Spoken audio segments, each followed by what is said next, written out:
In this video, we have the next installment in the Historic Ordnance series. This one's going to be different. This one will be posted at YouTube and over at BitChute.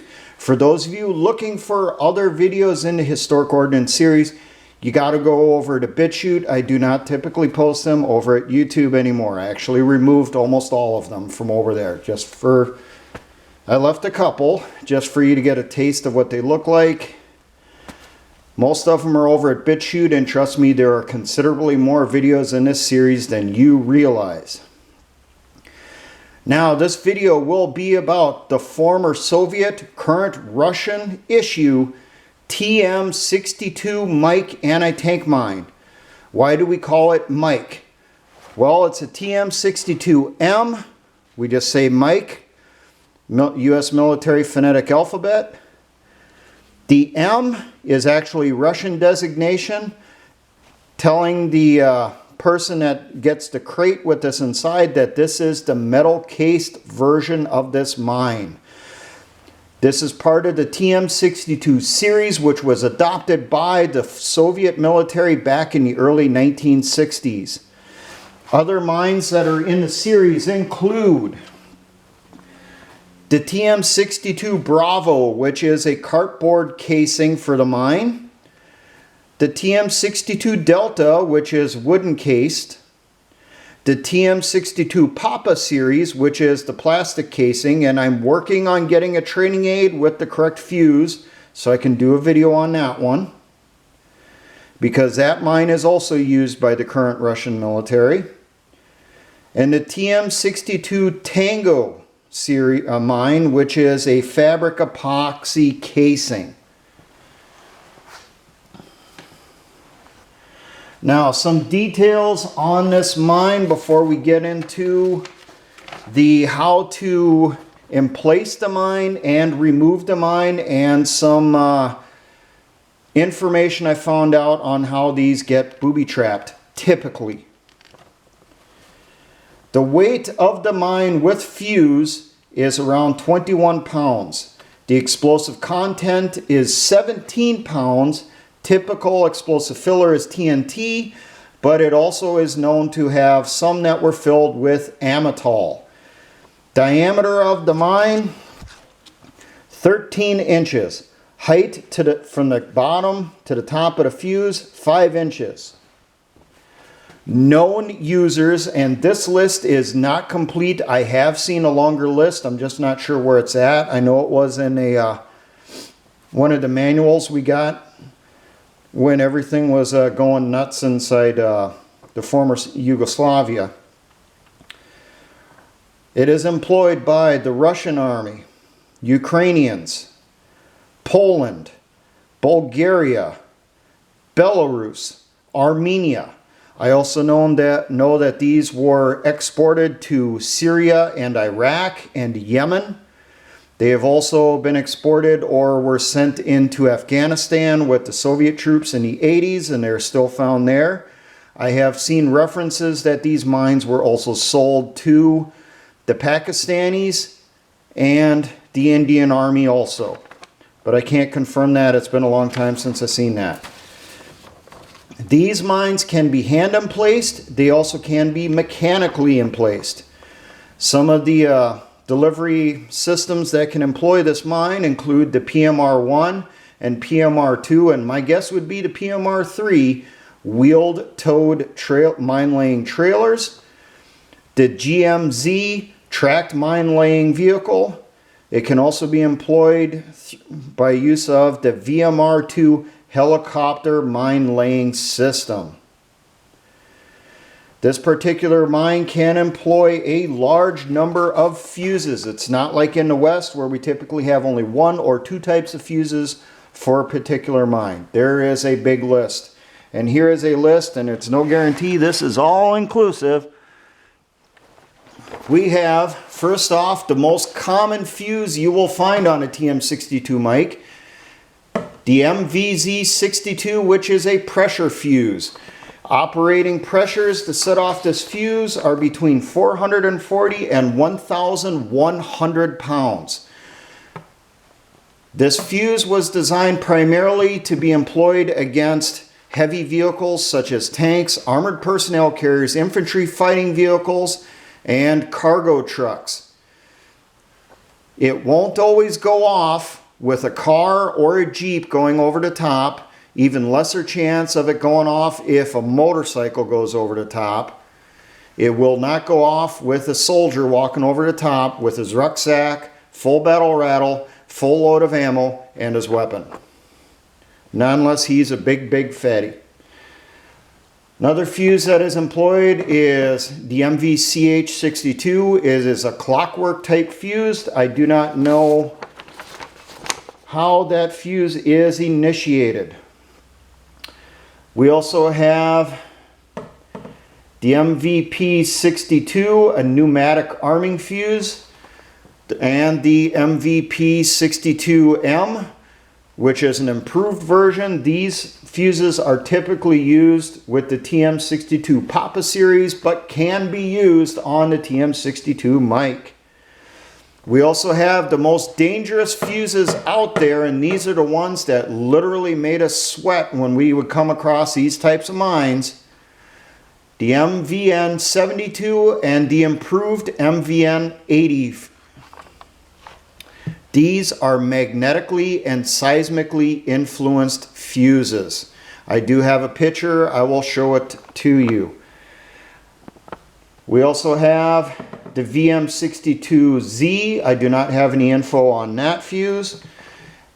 Poland also produces their own version of the magnetic fuse for these mines, the ZN97.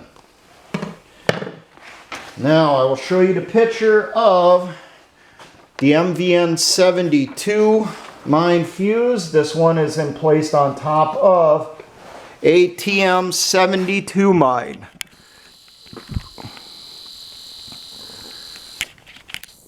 Try to get close enough that you can see it and recognize it. For those of you that are in the U.S. military watching a video on this.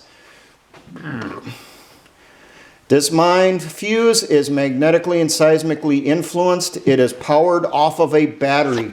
The battery does wear out, and once it wears out, the mine no longer functions. It does not have a pressure plate on here. The pressure is actually used through the fuse itself. So once this thing, the power cell inside of it wears out, the mine is deactivated. Now, how the magnetic and seismic fuses work, and it will be the same for both. It has preset limits. A max limit that it says it's reached this amount, the vehicle's right over top of me, detonate. And it also has a minimum. That minimum is for if the vehicle is near the mine, but not over the top of the mine. So that way it doesn't detonate next to the vehicle. You want it going off right underneath. So how it works, it picks up that magnetic influence or the seismic vibrations of the vehicle going past. It builds up till it hits that minimum threshold. And it knows, hey, it's directly over the top of me. When it gets to that maximum, it goes off. If it does not reach that maximum, as soon as it starts tipping off, it has a preset amount that it'll go down, it'll automatically detonate. So that way it goes off underneath the vehicle, not behind it.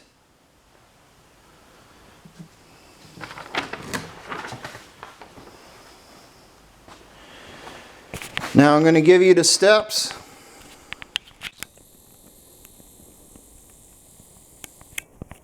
for emplacing this mine. I had to watch multiple videos to get all the information on this. I had tried looking up, finding declassified information on emplacement and removal. I couldn't find it, had to watch videos, most of them being in Russian. I even watched a couple of them in Arabic. Now, first thing you do, obviously, inspect an inventory. You get the crate, make sure you got the mine, you got the fuse, you got the wrench. Make sure that the fuse has the safety clip on it, and I will show it to you in the picture. Go through, make sure the mine is not damaged to the point it cannot be emplaced. Make sure that there is no evidence of tampering. In Bosnia, you had a thing where called a super quick fuse.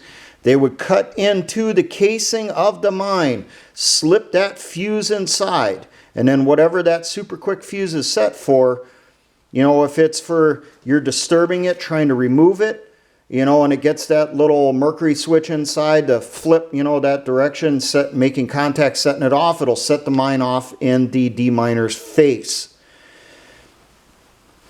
So make sure there's no indications anyone tampered with the mine.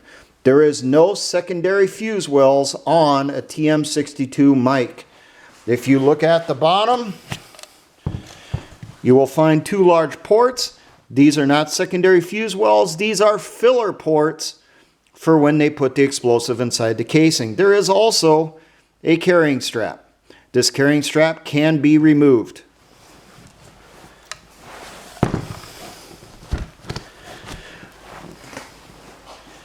The fuse, especially the MVZ62, that's the fuse I'm going to give you the steps for using with this mine. Make sure it's not damaged. Make sure that it's not cracked. It hasn't been tampered with. Now, we're at our mine dump. We uncrate everything. We set the mine fuse nearby. We're going to prep the mine. Remove the plastic or rubber shipping plug from the top here.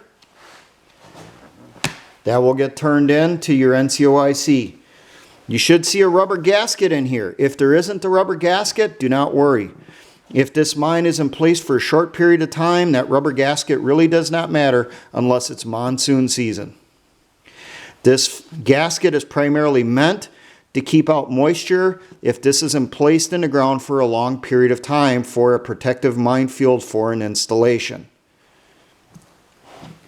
But if you got the gasket in there, make sure it's not really messed up, cracked, degraded.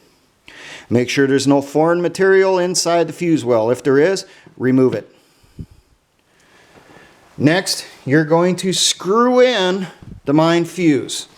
For that, we have to go over to pictures. Because I do not have the fuse for this mine, and there's some pretty good reasons for it. I've been looking for the fuse. I can't find the damn thing. Now, top part of this fuse right here is metal. This part is a Bakelite plastic. On top here, you have a rubber plug and a safety clip, which is keeping the arming button from being depressed. So you take this, you screw it on top of the mine. If this is going to go into the ground for a long period of time, there is a fuse wrench that you can put on here. Goes on up here around the notch edges of this Bakelite part of the fuse, and you can crank it in tighter. Putting it in hand tight is good enough. Just tighten it down as best you can.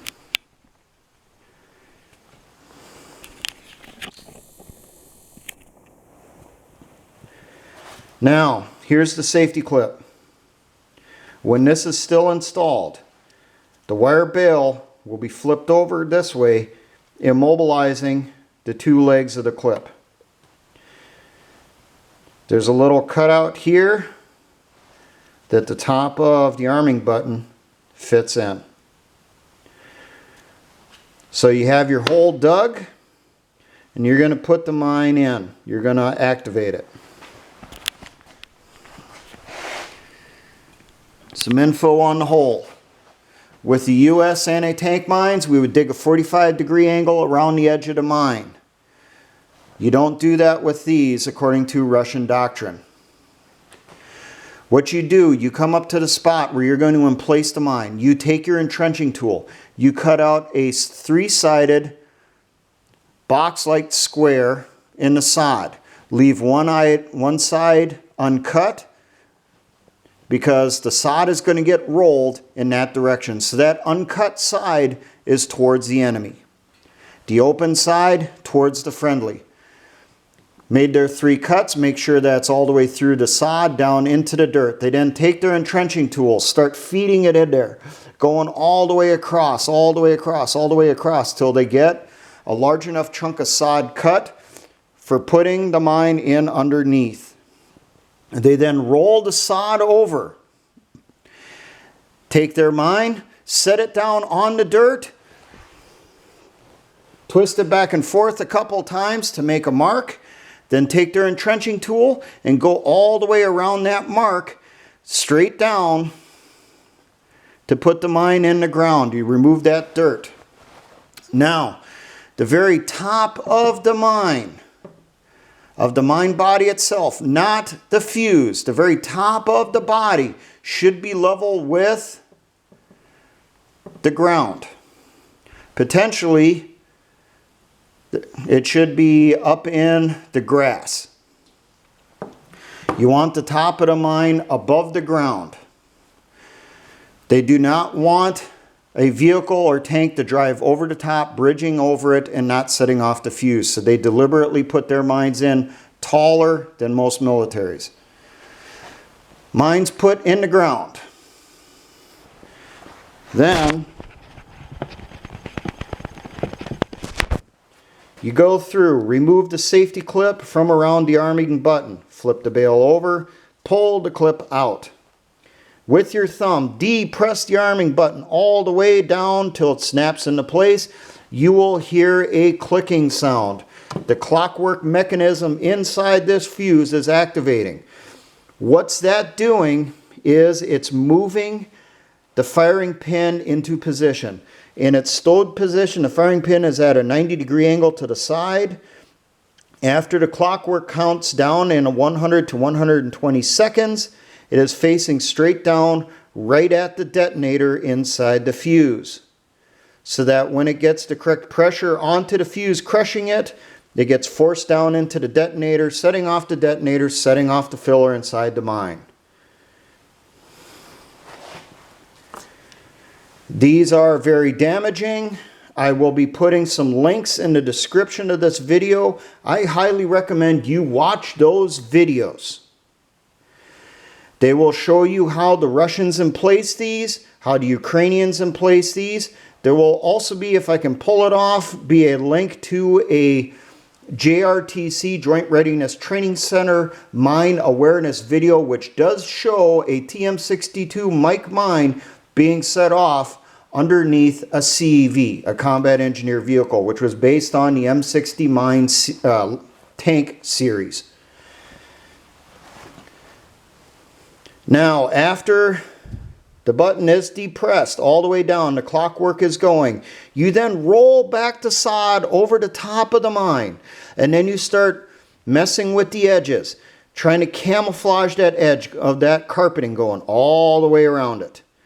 If you got to put in a little bit extra leaves or whatever to cover up the bare soil that's exposed, do it. If this is being emplaced in dirt or sand, well, after you got the clockwork going, that's when you cover it up with the dirt or sand. Then you go through, brush over with something to remove your tracks, showing that you were there and you emplaced something at that location. Now, removing this mine. Basically, the reverse, right? Yes and no. Slightly different. Go through, check the area where the mine is located. Make sure there is no signs that the enemy has tampered with that mine. Indications of booby traps or anti-personnel mines in that immediate area. Uncover the mine. Then, go through, check the sides and underneath the mine. Remember, the Russians put this in with a hole dug right at the sides of the mine. So it's not going to be as easy for checking the sides and underneath, but it's recommended. If you can't do it, there's another way around it. But if you can check underneath, you put one hand on one side of your mine stabilizing while you feed around the edges on the other. And then once you're all the way to the bottom mine, you start checking underneath the mine, digging your way under until you're halfway or at least past the halfway mark of the mine. You find nothing, backfill the dirt. Go through, repeat the same procedure for checking the other side, then backfill the dirt to stabilize the mine. At that point, or if you can't do that, you just jump straight to this point. Remove that rubber shipping plug here.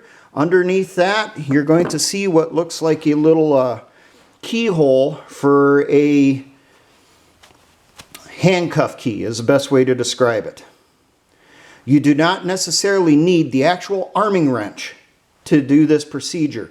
There will be a link to a video in the description showing some improvised arming wrenches that can be used for this next procedure. Put that arming wrench in there. You will then twist it clockwise until you hear a loud audible click. As you're twisting it clockwise, you will hear the clockwork mechanism inside start clicking again as it's resetting itself, and that firing pin is being moved back into the transport position at 90-degree angle. Once you hear that click, it does not go any further. You then return it counterclockwise to the start position and remove your arming wrench. You will then take the clip. You will feed the legs of the clip, the jaw part here, in underneath the arming button. While you were resetting the clockwork, that arming button was being popped up out of the fuse again, back to its safe position. So take the clip, put it in around the arming button, flip the bail back over, immobilizing the jaws so that no one can accidentally knock this off, and then hit that arming button. Do not be afraid if you do not have the safety clip because you are a militia sapper removing it from an enemy minefield during an invasion. You can use a large safety pin. Take that large safety pin, put it underneath the plate on that arming button, put it all the way through, and then close the safety pin. That will work the same as the safety clip, immobilizing that arming button. You will then remove the mine from the hole, and this is actually the way that the Russians and Ukrainians do it. They dig out the side a little bit, hook in a grappling hook on the side, bring the rope from the grappling hook to the side of the hole, have a Y-shaped or Y-forked piece of wood sitting there, back off the length of the rope, which my guess is going to be 25 meters, which is the standard standoff for an anti-tank mine. When you're trying to remove this during a demining operation, that's the minimum. Yank on that rope, pull this mine up and out of the hole, flipping it to its side. That way, if it was booby trapped, you weren't aware of it, you couldn't check underneath it. If there is a booby trap, it's going to go off, you're not going to be anywhere near the damn thing. You then go up to the mine, remove the grappling hook, remove that Y fork of wood, unscrew the fuse from the top of the mine, and if you have your plastic shipping plug, put it back in there, covering the fuse well, preventing crap from getting inside. If you do not have this, well, after you remove the fuse, you take it back to your mine collection point because you're going to use this because you're a guerrilla. You're going to use the enemy's equipment against them. Take some 100-mile-an-hour tape, put it over the top to keep shit from falling inside and to protect the threads inside the fuse well. Now, how are these typically booby trapped? It doesn't have a secondary fuse well anywhere. What the Russians do, they have a little device called an MS-3. The MS-3 looks exactly like a PMN-1 anti-personnel mine. It looks exactly like it. The difference between the two, though, the PMN-1 has a flat top. That is the pressure plate. On an MS-3, in the very center of that pressure plate, there's a stud sticking up underneath the rubber cap. When you put this mine in the ground, if you're booby trapping it with the MS3, you make sure it's going to be in a location where the casing is going to push that stud all the way down and keep it down. You put the MS3 in there, you set it, put the mine over the top, arm it, and then go through camouflage. That's why you use the grappling hook when you're pulling this out, in case there is an MS3 underneath here. Typical location to put the MS3 will either be under the dead center or underneath one of those filler plugs on the outer rim. That way it's kind of tucked underneath, that a person checking the side, being lazy with their finger sweeps going around, may not notice it.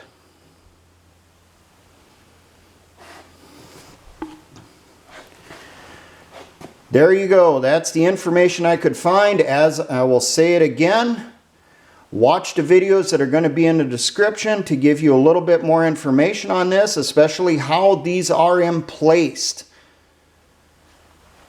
Watch those videos, learn what you can on this. This is a mine you really got to know. It doesn't matter if you're a militia engineer or you're in the U.S. military, if you're in the National Guard, whatever the hell you are. You got to deal with landmines. You got to remove them. You got to emplace them. You should know about this mine. This is the most common mine in the Russian inventory, and it is appearing around the world in the hands of a hell of a lot of terrorist organizations. Now, some information on this, some good to know type things. You can own the training aids for these mines in the United States. You can own the training fuses for these, as long as the fuse is inert. An importer made a mistake a few years ago and accidentally imported some live fuses with the training mines. They were not the actual explosive fuses for a TM-62 mic. They were smoke emitters. So if you get a training fuse for this, that does anything.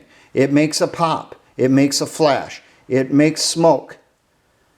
That fuse is not allowed under import regulations. What happened with the importer that brought those in, did not even know that those fuses were live training fuses. He thought they were inert. The ATF raided his company, took his customer records. They then tracked down every single customer that bought one of these mines or a fuse or both of them and confiscated them. They told the person that they would take them back to their facility, they would disarm the fuse and return them to them. Well, guess what? The ATF didn't return a single damn mine from what I heard. So, be careful on that. I do not have the MVZ62 fuse. I have tried looking for them. It's like trying to find a unicorn. They're out there. I know they're out there, but no one wants to part with them because no one wants the ATF to find out they have one of those fuses, and they don't want to hear ATF at their door to confiscate what they have. It is illegal to own a live TM-62 mic or any live landmine, period, or a live fuse. But you can legally own the inert, non-explosive training aids.